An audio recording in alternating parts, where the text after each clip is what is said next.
Hey, Jack. I'm gay. Oh my god, that is so funny. I'm also gay. I was going to tell you. Wait, really? Yeah. And you're listening to Dating Straight. Hey, Amy. Hey, Jack. Hey, Ariana Woo. Maddox. Woo, hi. Girl, I know way too much about your life. You do, yeah. Thank you so much for coming on Dating Straight. Today on the show, we have Ariana Maddox, author of Fancy AF Cocktails, by Baddie, which we love to see, and one of the wokest members on the cast of Vanderpump Rules. So, Thank you. queen. Welcome.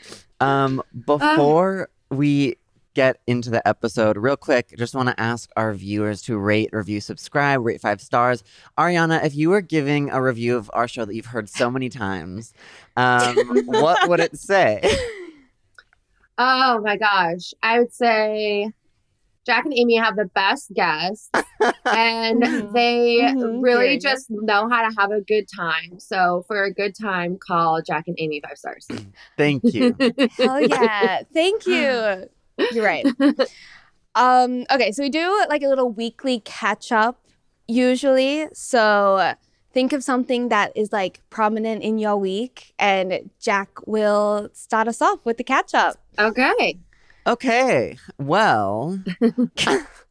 Well, I'm currently actually living in New York. But this is a hot topic because a heated debate, I guess. Yesterday, I ventured all the way over to New Jersey, and I'm starting to have New Jersey fantasies, you guys. I'm starting to like plan out my life, have a little toddler in New Jersey. Like, I don't know. I mean, it's so boring, but this is like my big weekly. That's so random. I mean, not really. I support your Jersey journey. Thank you. I used to live in New York, and I went over. I had a friend who lived in Hoboken, and sometimes I would go hang out with her, and she would take me around to like her favorite spots. And I was like, wait, it's like actually like really cute here. Yeah. And then I shot like when I was doing like little sketch videos and stuff for College Humor. Like sometimes they would shoot in like Montclair or like, you know, random like, you know, because if you're going to shoot at a house and it's supposed to look like people who live in a house, you're not going to do that in New York. So you got to do it in fucking Jersey. And I was like, wow, there's like some really cute spots over here. So I completely support your journey. I mean, I'm living in the Valley, which is essentially like Jersey, the Jersey move. That's so true. I did the Jersey move. No, Jack, but you would have like no friends in Jersey. It's like a 10-minute. Not to drag you like that. It's a 10-minute boat ride / train ride. So don't worry about me. I guess I don't know anything about It's not. Jersey. Yeah, it's quick for you guys. Yeah. In New York. Don't worry about you know. You're Okay, cool. I guess I don't know anything about Jersey. Anyway, okay, so my catch up of this week is I'm emotionally stunted. There's a girl who I've like gone out with a couple times, super safe. We get tested all the time. I only see a handful of people. Don't come for me. What am I supposed to do? Shrivel up and die alone? Maybe. But she like asked to hang out again, and I said yes, and then I canceled. And then she like messaged me again, or I don't know. So how do I let myself be happy? Jack says I do this all the time. Wait, do you want to keep hanging out with her? Or are you over? I'm a very like indecisive dater. So I'll be like, yeah, like this sounds really fun. And then I'll be like, actually, no, it doesn't. And then I'll do that on loop for a long time. But what we're missing from the story is that then Amy responds to her Instagram stories being like, you're cute. Oh. But she looked really pretty. What am I supposed to do? If she posts a selfie and it looks pretty, then you have to be like pretty. No? No. I mean, that's just... Is that you're wrong? breaking hearts. You're breaking To tell hearts. the Whoa, I'm just telling the truth. Yeah. But I guess, listen, I'm like a famous for canceling plan. Like, I would rather like do nothing. Like, I always will be like, yeah, that sounds great. Saturday, okay. And then like coming around to it, I'm like, oh my God, why did I agree to do this? And it's just like, I agreed to go to the movies. And I'm like, oh my God, no. Well, I mean, there's no movies, no. But If only. if only I would cancel all the movie plans. But I feel like you kind of just have to be like, I don't know. You either have to like push yourself to do it or just not do it. Because otherwise people will get sad. And then they're like, I can't figure this girl out. Like, does she like me or does she not like me? She says I'm pretty on Instagram, but then she won't hang out. Thank you. I think the issue is that I don't even know. Do you know what I mean? So how am I supposed to figure this girl out? I don't know. And by this girl, I mean me. Yeah. You know her better than any of us do. So what are we going to do? How are we going to help? Wow. Wow. That's so deep, Jack.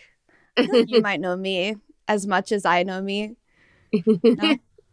I think you just think I know you. Anyway. Whoa. Shots fired. Yeah, seriously. Ariana, what happened this week that is of note? Well, I actually had a really good week. I always feel like, so I have therapy on Tuesday, so later today. Nice. And I always feel like very good. Friday is when I hit my like peak worst. And so I'm always like, fuck, I still have like, there's always like this weird timeline.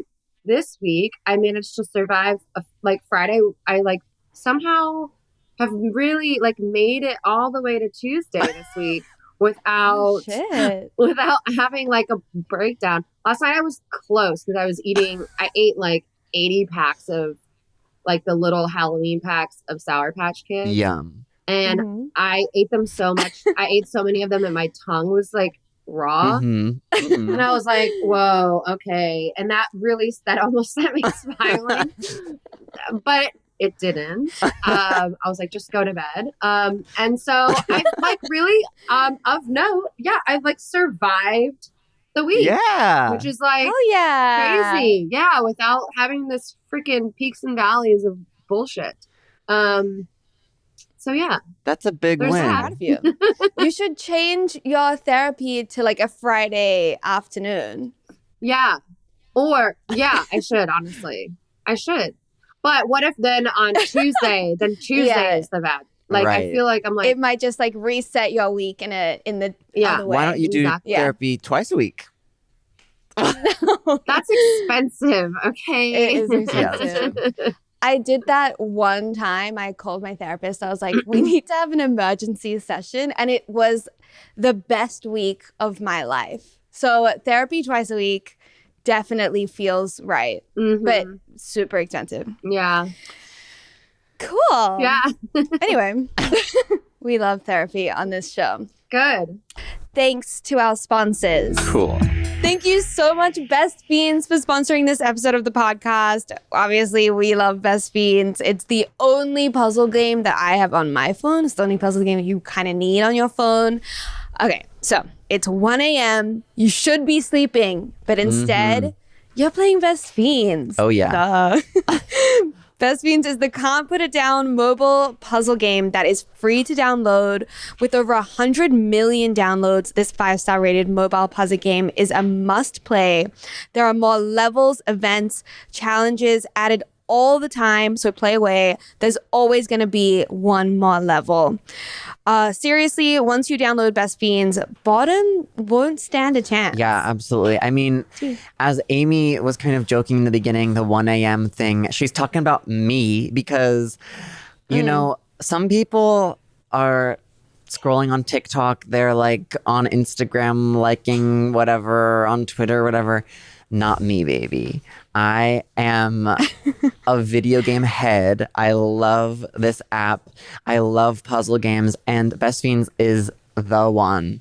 I mean, I just love how cute it is. It's very calming, but also like really makes you think. At first, it starts pretty easy, but over time, as you get through the levels, it gets more difficult, which is perfect because we got to keep our brains moving during this time, you know? Yeah. It's a good way to keep your brain active, but also turn it off. Yes. At the same time. Yes. Yes. It's contradictory, but you'll understand once you download Best Fiends. So download Best Fiends for free today on the Apple App Store or Google Play. That's Friends without the R, Best Fiends. Thanks, Best Fiends. So, Ariana, we all know you from the cast of Vanderpump Rules. Yes. You are one of the more reasonable cast members on that show, at least coming from a viewer. That's how I perceive it. What is that like when people are just being so unreasonable? How do you interact? I guess, I don't know. I just, I don't do that on purpose. I think it's just like I'm friends with a lot of times people who are on opposite sides of something. And it's like, okay, well, I want to be able to see, at least try to see where both people are coming from because I like both people, or at least because I also I get overwhelmed, and I also really don't like when people are mad at me. So even if I'll like try to see where someone's coming from, and then so I think it comes across as reasonable, but I feel like I'm like just like usually so over, like really trying to figure out like how can I do the right thing here and not have my friends be mad at me, because I really, really don't like when people are mad at me. Also because a lot of times when people are mad at you, just in general, I find it's a hummingbird. I feel like I feel like people oftentimes when they're mad at you, like won't tell you, and then and then you like maybe have a feeling, but then you're like, no, probably not. They didn't say anything, they didn't tell me. And then of course, like with our lives being filmed, you might like 3 or 4 episodes, like when it's on TV, you'll watch it and you'll be like, oh my god, they were talking so much shit about me. And you're like, why didn't they just tell me like, hey, this annoyed me, and then that we could have dealt with it, because like I hate that. I hate when people are mad at me. They clearly aren't internalizing your therapy like you are. I internalize everything. Same. What's that like when you're fighting with someone and then you resolve it and then you see it back on TV and you're like, oh, I hate you again? It can be fun. It can honestly, it depends. Like it can be okay, but depending on the person or like how they tend to act in like their interviews or say things in their interviews, sometimes it's like if you guys resolving it was like kind of on thin ice, then it can really set things off again. Cracks. Yeah. If it's somebody that you're super good friends with and you guys just had this one thing happen and then you kind of like figured it out, then that I feel like when you watch it back is not so bad, because you know them, they like you guys are tight, so they're probably not going in their interview saying anything that is really gonna, because we film those interviews like months after the fact. Wow.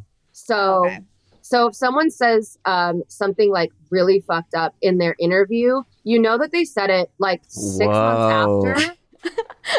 So you're like, oh, did you? And sometimes it's like, oh, I just wanted to lean into it, lean into that time that I felt like that,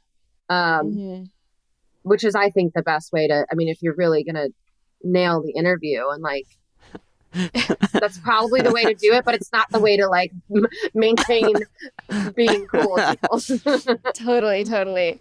Have you ever said stuff in interviews that you watch back and you were like, ooh, I've said stuff I've said stuff in interviews that literally, as I've said it, I've been like, but I don't really feel that way. So can we like, oh my God, cut that. The one thing that you use, it's just something like in the moment that I was like, oh, that would be like a, whatever. And sometimes that will be the like one thing that's used. I'm like, I didn't even really think that. I was just riffing or something. I was getting into character. I was just fucking around. And then sometimes there's like something that like for the episode to make sense, they like have to have somebody say, you know, like we're going to Mexico and we're going to do da, da, da. Like they just have to have somebody say it to make things make sense that are happening. And sometimes it's like it really works and it really feels like you and yourself and it flows. And sometimes you're just like, this is so corny. I would never say this. Like I sound ridiculous. And you're like, well, I'll just do it, you know? And it's like, it's always just one of those like throwaway things. And then of course, sometimes you watch it and you're like, oh my God, I really do sound so corny. And I feel like that all the time. Like very rarely do I watch interviews and go like, yeah, wow, what a sassy, cool person. I'm like, she's so corny.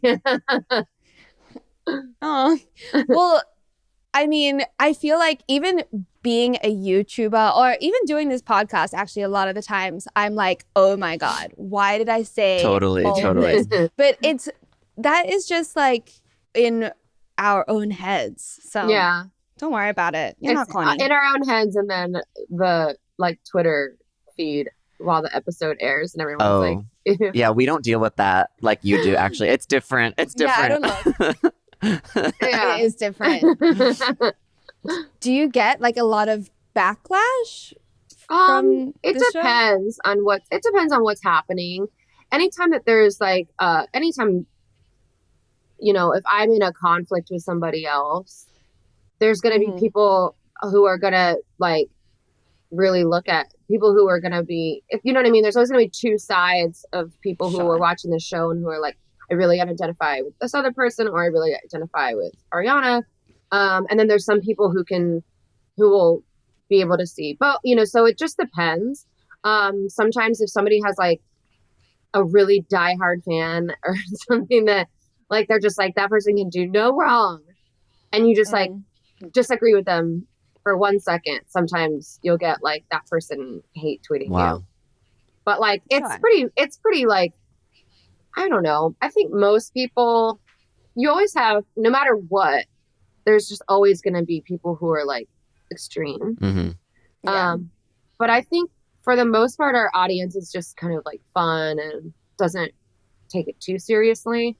And I'm like, okay, good. Because I mean, it should be fun. It's, you know what I mean? It should be fun. Of course. It's fun. It should be fun drama, not like, oh my gosh, like, sending, I don't know, like wake up like in The Godfather with a dead animal, you know. Has that happened to you before? No, I'm kidding. Not yet. What's the like creepiest thing that has happened as a result of being on this show? Creepiest. I mean, my creep threshold. What would you call that? Threshold, yeah. Threshold. My creep threshold is pretty high. Oh. So I don't know that you would date a murderer. Like, so you're probably right. Yeah, a lot of times true. people will think like, oh, like sometimes someone might think something is creepy, and I'm like, oh, I think they're just trying to be nice. And I'm like, you know, sometimes when people are being nice, it can come across as like awkward or weird. And I like try to like, you know, and someone else like that I'm friends with might be like, no, that was weird. I always think it's only I don't know. The only time I think it's not necessarily creepy, but like oftentimes, I mean, obviously right now is a different time in general in this way, but in the large sense, but in the smaller sense, there have been moments where we'll be out somewhere and we'll meet people who, you know, are fans of the show. And I always like, if I end up hanging out with those people like all night, I'm like, fine, usually like pretty fine with it. I'm like, wow. You friend. I'm just like, you know, when you get drunk and you're just like best friends with somebody that you'll never see again for like an hour. And then I do that a lot. And I've had friends who are like, this is weird. Like, why are these other people here? And I'm like, I don't know. They're cool. And then I end up like giving my number out. I'm just like, my creep threshold is pretty high. Well, maybe you just trust I'll give maybe that's a good thing. Yeah, that's beautiful. Yeah. It's like I do and then I don't at the same time. Mm. Yeah. Okay. So, okay, your first seasons of that show, Vanderpump Rules, were just like fucking nuts. Like they're I mean, I think that the lesbian community, I'm sure it's the same for the gay community, Jack. Everyone just like hooks up with each other, a lot of like scandals. How do you maintain friendships with these people that like in reality you would never speak to again? Well, the thing about first of all, it's I'm having a hard time explaining it. So it's like, I think that because like that kind of first season core group had known each other for so long, and there was like people, they were living together, they were dating, they were friends for so long. It's almost like you fall back into those things that made the friendship work in the first place. Sure. Because also working together like at SUR, so like if you were to ask Thomas, like after season 2, everything like with Jax and all of that, like they had to work together at SUR off camera for like months. Wow. And it was like, first Tom's going in there ready thinking like, oh, round 2 is gonna, that we're gonna have a fight again. If he comes at me, like I gotta be ready to go. And then it turns into, okay, no, that's not gonna happen. It's fine. He'll stay over there. We're not really gonna talk. Then it turns into, oh, hey, can I get this? Can I get that? Then it turns into like, oh, tonight's really fucking rough, isn't it? Blah, blah, blah. And then, you know what I mean? It's like a slow thing of like when you just are around each other, it's so much easier to just get along or have a good time than it is to keep doing the same thing. And so even if maybe like that issue isn't resolved necessarily, it's just, you just go back into the stuff that was fun. And then it's somebody's birthday, and then everyone's getting drunk. You know what I mean? And it's like, and then it's like, oh yeah, if you were to ask me, I would say fuck that guy, but at the same time, let's just have fun. It's all love. I think that's kind of how it keeps. Yeah. It's like exposure therapy. It's like you have to see these people. Yeah. And so you just like gotta figure it out. Get over it. Yeah. Damn. But do you have like a little piece of you that's still like, wow, Kristen is crazy? Well, I don't know. I'm not supposed to call women crazy, and I don't want to, but that's what they called us. Right. No,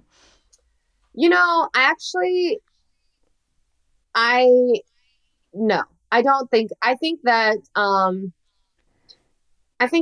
especially with her, as just her, Kristen, and as an individual, I think that there were some things like over that time, there was a lot of things compounding.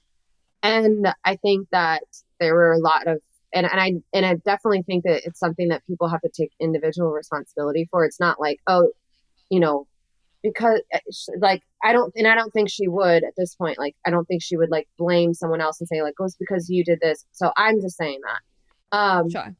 But she has taken like so much individual responsibility for herself and her mental health and like where she is. And so, yeah, I have a lot of admiration for her in that regard, because I mean, most of my like life, super like insane, like wild, scandalous stuff that happened in my life happened before Vanderpump Rules. So I was just like kind of like, I don't know, lucky in that regard that kind of like Vanderpump Rules gonna like caught me on the tail end. On like the tail end. Yeah, exactly. Very fun. Hell yeah. That's awesome for you. Yeah. Yeah, I guess it worked out in that way. Maybe didn't work out well for like TV sake. I guess it would have been made for good TV, but I don't think Yeah, you don't need that. You don't need that. You're doing great. Yeah. So like kudos to thank you. Yeah. So like, big ups to Kristen for being able to like walk through that fire and land on the other side. Also, thank you so much, Usual Wines, for sponsoring this episode of the podcast. Usual Wines are wines for the modern drinker. Each bottle is 6.3 ounces, which is a heavy pour or about a glass and a half of wine. So there's going to be no more pouring wine down the sink when you don't want to finish a bottle. Because of the single serve format and bottle design, Usual is always fresh. So there's going to be no more flat, bubbly, or stale rosé. The wines are also low carb and have 0 grams of sugar. Usual has a red blend, a rosé, sparkling white wine called Brut. They also have a limited production of Brut rosé just for summer. Yeah, and Usual wines are made from world-class American areas in California like Napa, Sonoma, Santa Barbara, all the best places, and are made with minimal intervention, 0 sugar, and 0 additives, which we love to see. Yeah, I got sent some Usual wines, and let me tell you, I'm a big fan. Genuinely, they are the perfect size for one person. Julia and I, my roommate, split a couple. We had two. Okay, we didn't split. We each had our own last night, and it was the perfect pour to get you just a little bit, giggly and happy, but still feeling classy, because that's what you want when you drink the wines. And yeah, I really, really enjoyed them. They taste good. For someone who doesn't really know wines like me, it was great to just have them sent to my door. I got the sampler pack, so everything was just sent to me super easy, super yummy. And you at Usual Wines have a special holiday product that is now available called Usual Reserve. It's an ultra premium limited edition Mount Vidir Cabernet Sauvignon.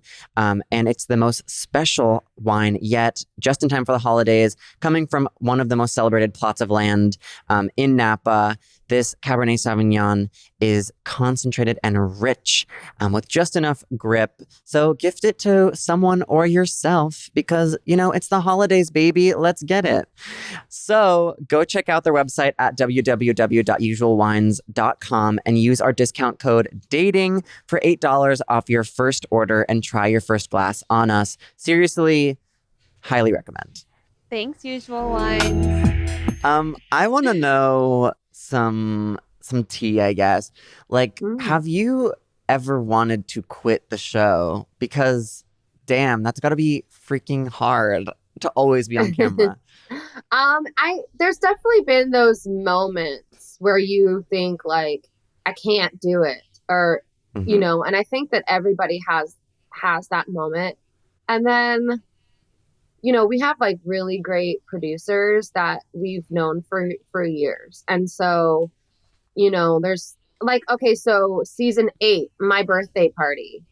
I had one of those, like, I'm in my closet. I'm trying to like get ready. I bought this outfit that I thought was going to be so cute. And it's my birthday. And it's like, I want to feel cool and hot. Confident. And I thought, and I thought like, oh, this is going to be a sick outfit. And I got it that day, like, and I tried it on and it didn't fit me. And so then I had this, it just kind of, and I was like, it just sent me on like this spiral. I ended up being like 2 hours late to filming, which is like bad.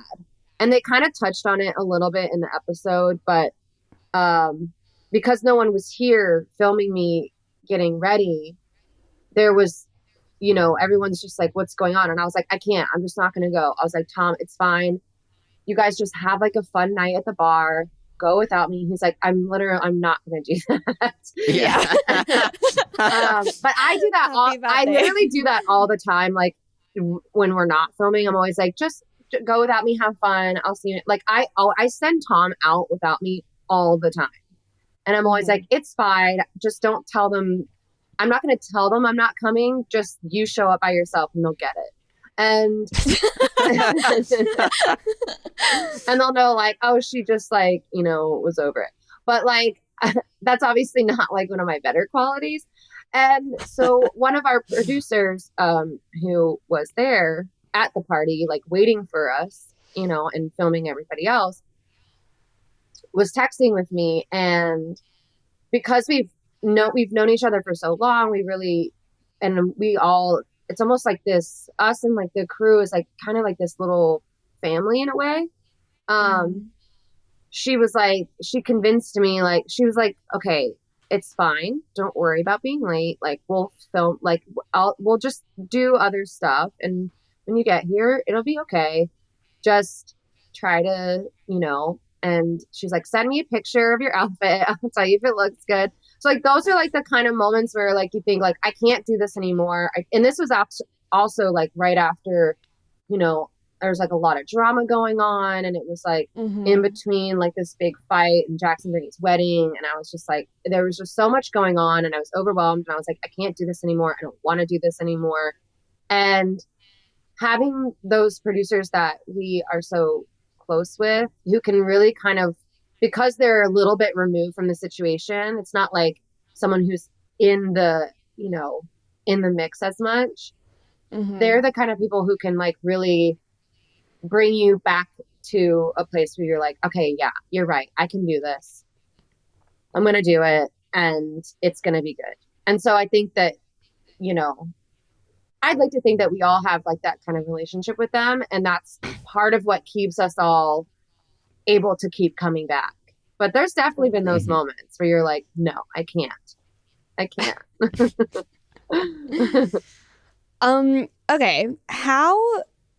How like real is this show? I need to know. My own personal. when we're filming, it's like, it's real stuff, and obviously when you see it, the final version of that on TV, it's a lot more, it's very glossy. It's got quick cuts and little transitions and music and stuff like that. So it can maybe, or something happens and then exactly what you're like, oh my God, that's not going to happen. And then the next thing that happens is that, and you're like, there's no way that that's real. That sometimes that's honestly the most real stuff.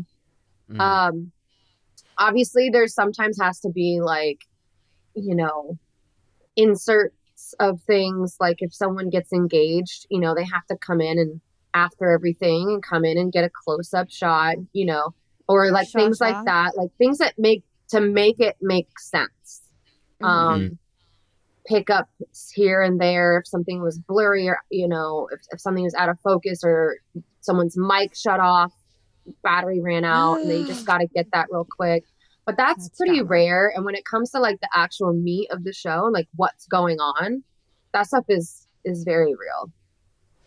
Do you sometimes just like forget that they are filming your life? It must be so interesting to have your whole life filmed for the past 8 years. Well, at least this part of my life, I think that it's crazy because everybody on our show has lots of other friends that aren't on the show, and like other hobbies and things like that. But yeah, it's funny, I think we're all so used to filming that, especially if there's like someone new or somebody who isn't normally on, like maybe, you're going to a store and you're talking to the clerk or something. And there's in LA, there's helicopters a lot. And we can hear, I feel like every one of us we're so like kind of like trained. We can hear it coming a mile away. And, you could be like, you know what, Amy, you've been a really fucking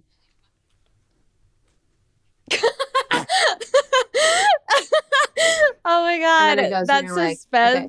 You're like, you know what? And then you just like, but we're so good at like waiting for like planes and helicopters. So we just know, because we know if I am really feeling, you know what I mean? If I'm really feeling it, and I really, like that's, and I say it, and it's like, so it's such a real like tense moment. And if I say it once, if I say it and there's a helicopter, I know I'm gonna have to say it again because they can't use it. So you got to save it.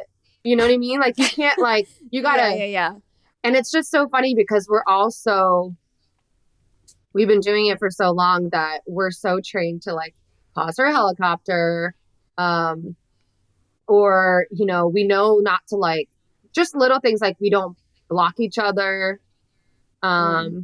because they're gonna be like, like, can't see you, and you're talking and you're behind someone's face, so you're like, yeah, I really agree. And they're like, can you move? Like, we literally cannot see you.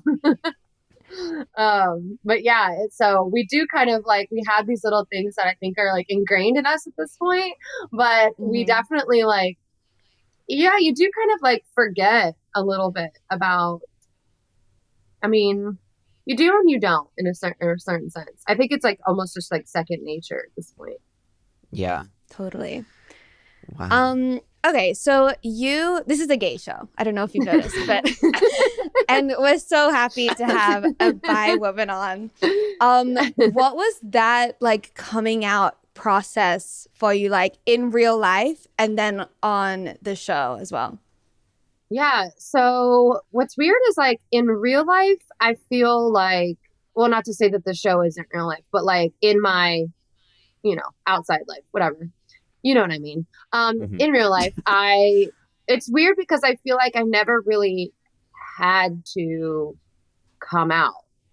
It was like in, high school, it was just kind of like almost, I don't want to say assumed, but like nobody was asking questions. Nobody was really like, you what? Like, but then it kind of like was one of those things where I didn't understand like what the label, like what, I didn't label myself because I didn't understand like what any like label meant really. And so I wasn't, being outward with it because I was like, I don't want to say, I don't want to misrepresent myself, A, and B, I always didn't, I didn't want to take up space in a community where I felt like, did I really even have the right to do that, and I,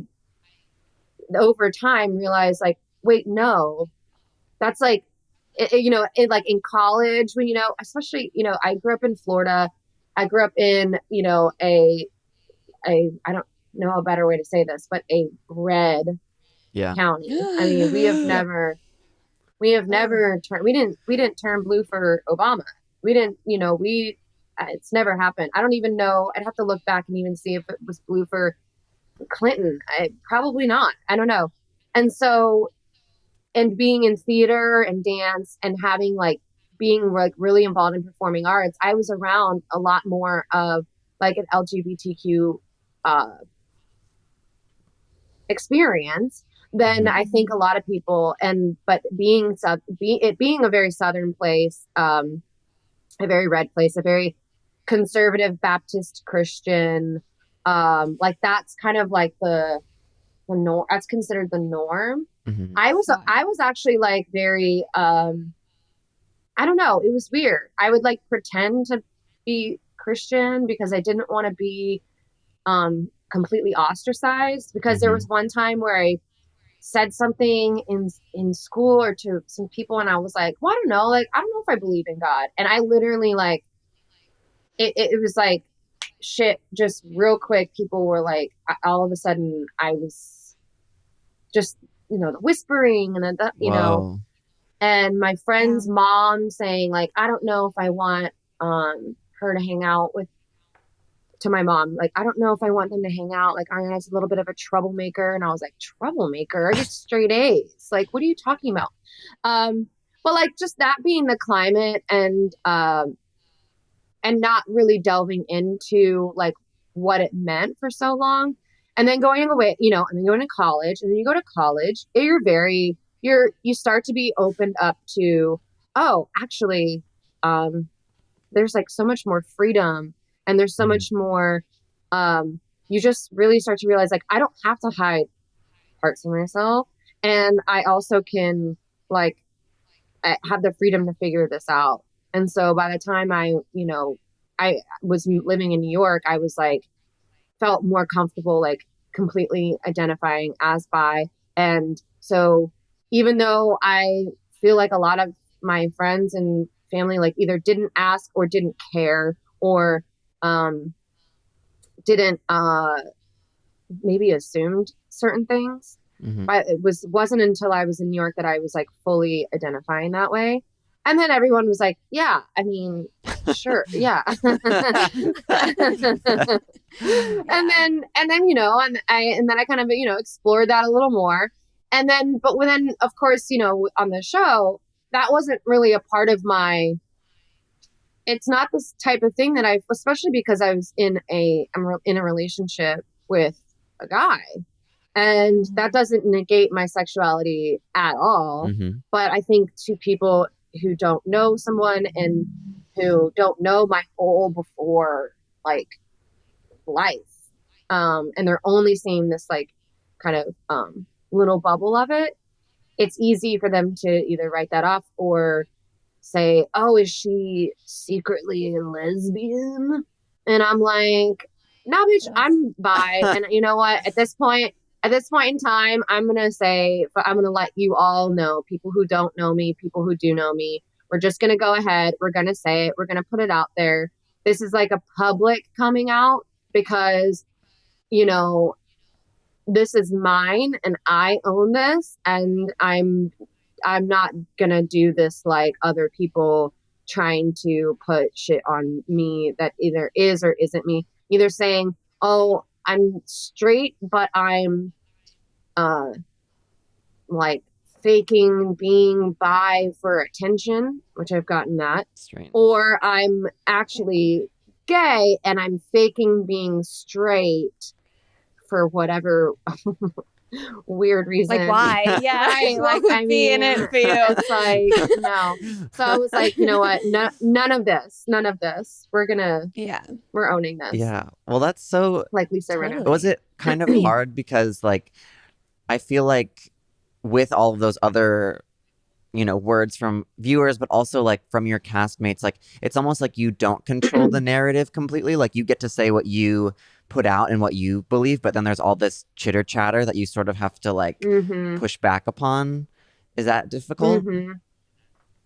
Yeah, it is difficult because, and that's actually crazy it's awesome that you like picked up on that, because that's actually something that has always really like kind of gotten to me when it comes to the show, is that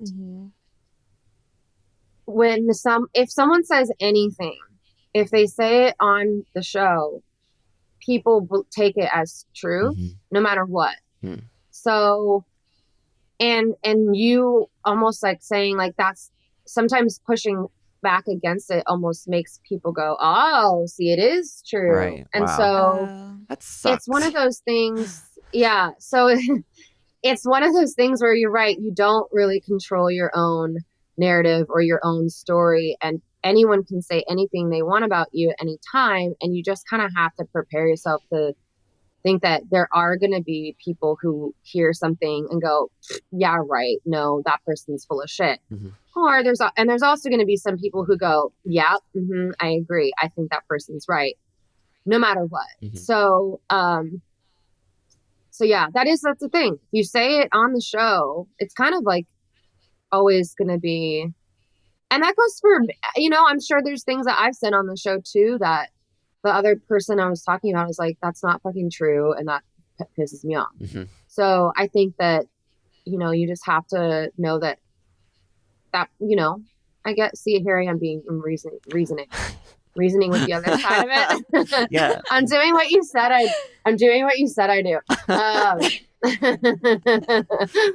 But yeah, I mean, I guess, you know, they're living their own truth, and if they think that you're a fucking bitch, then I guess they're gonna say it. Some people are gonna say, I agree, Ariana's a fucking bitch.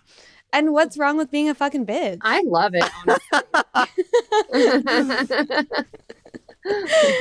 Okay, so we know that y'all are obviously in a very long time relationship. How long has it been? It'll be 7 years in January. That is long. Yeah. How do you find like a balance? Because you guys work together, you live together. Those are the two main things. Yeah, you're right. That's it. We work together, we live together, and we're like on the show together. And yeah, I mean, now that we're not, well, when we were living in our old apartment, or Tom's old apartment, really, it was like very, I don't know. I think I was more inclined to say like, go out without me, because I do really crave that like time of like just being by myself. And when we were in that apartment, we were like on top of each other. And so now that we are in our house, like we do have like spaces and areas that we kind of like go off and do our own thing. And it's a lot easier. But it is kind of like, it is funny because we do have like a lot of the same friends. And, you know, there's certain things that maybe, you know, he likes to go out. I mean, not now, but he likes to go out and like get drinks. He likes to bop around. He likes to bar hop. I like to go to a place that has like chic cocktails and like wine and just like sit in the same corner all night with my like Ariana Grande sleeves and just like that and like eat snacks. So it's like sometimes we just have to like make a point to I here's something I'm trying out actually during COVID. Tips. So yeah, this is I'm trying it out. So we'll see how it works. Because of COVID and us being like in the house together all the time. And also, you know, we're working on projects together, like with Fancy as Fuck and the cocktail garden, the Garden Nudie cocktail garden and all that stuff that we're working on. It's like, I'm trying this thing where at like a certain point in the day, I'm like, we don't talk about anything. We only talk like this is boyfriend time. Like not this is like where we're like business hours are done. Right. So now it's time for like, we can talk about a show. We can talk about cool snacks or, you know, We can life, talk about snacks. or like life stuff, but like anything that has to do with, anything business related, we got to cut it off at a certain point in time. Because when we're together 24/7, especially now during quarantine and all of that, it's like so easy to have those lines blurred. And then it becomes very like, it's happened to us before when we were like in the thick of it with our book, where it's like, you're like, okay, well now we're not being like romantic because all we're talking about is this. And so, it's like it's the kind of the thing where like if we didn't live together or whatever, we would be off at work and then we would come home and it would be like cutesy time. So it's like we're together, you know, we got to draw the line. Sure. So I'm trying that. So we're trying that, and I honestly think it's helpful. You know, That sounds super healthy. we got to set boundaries for ourselves. I don't know. We're trying. We're doing it. Very cool. Okay. Should we get into some advice questions? Sure. Yeah. I'm going to read the first one. Okay. Hey, I'm Stella. A couple years ago, I dated this woman. It turns out she was married. But they got a divorce because of us. It was a whole drama. Now I'm dating this new girl, and I like her a lot. I just found out that she's my ex's niece. Oh, I God. don't have any more contact with my ex, my girlfriend's aunt, but my girlfriend, her niece, was talking about meeting the family. Would that be too awkward? Should I say no and have to tell her why? Should I end things before it gets serious? Well, if you don't tell her, she's gonna find out. I mean, what? Like, you're gonna go meet the family and it's just gonna, like, what the hell? Like, you're Stella is the homewrecker in the family. Whoa. Yeah. Like, I don't know. I mean, man. What do you guys think? Yeah, break up now. Break up immediately. What? Yeah, of course. This is a horrible situation. You don't think they No. can figure it out? You think they're just gonna be like one happy dysfunctional family, and they're like, oh, remember that time? Well, I feel like maybe the open communication, if they do a little therapy together, they can figure it out. gosh. An aunt, niece, and girlfriend therapy? Too much? No, this is too much. Yeah. Oh, okay. I feel like, listen, she should tell her why, I think. For sure. Yeah. For sure. but We have to also know. say this is probably not the best I agree. situation. Maybe, But what if they're maybe like they really can in hook up. love? I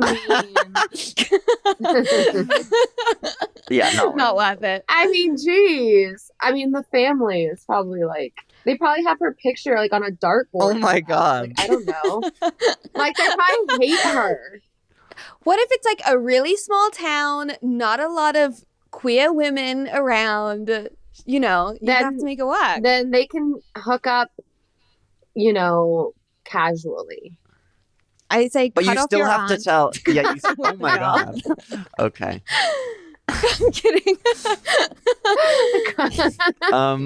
Yeah. Yeah, Oh it my sounds like a God. mess. I think grow up and you'll find that this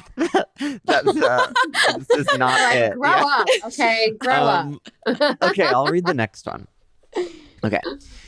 I came out as a lesbian in 2018 after about 10 years of identifying as definitely not straight, but was also facing so much internalized homophobia that kept me in the closet and dating men. I was even engaged to one prior to my coming out. Anyway, in 2019, I had my first out and proud girlfriend. She brought me to her old high school in San Diego, and I was loving it. Picturing her as a teen and how I wish we could have dated then and not in our late 20s.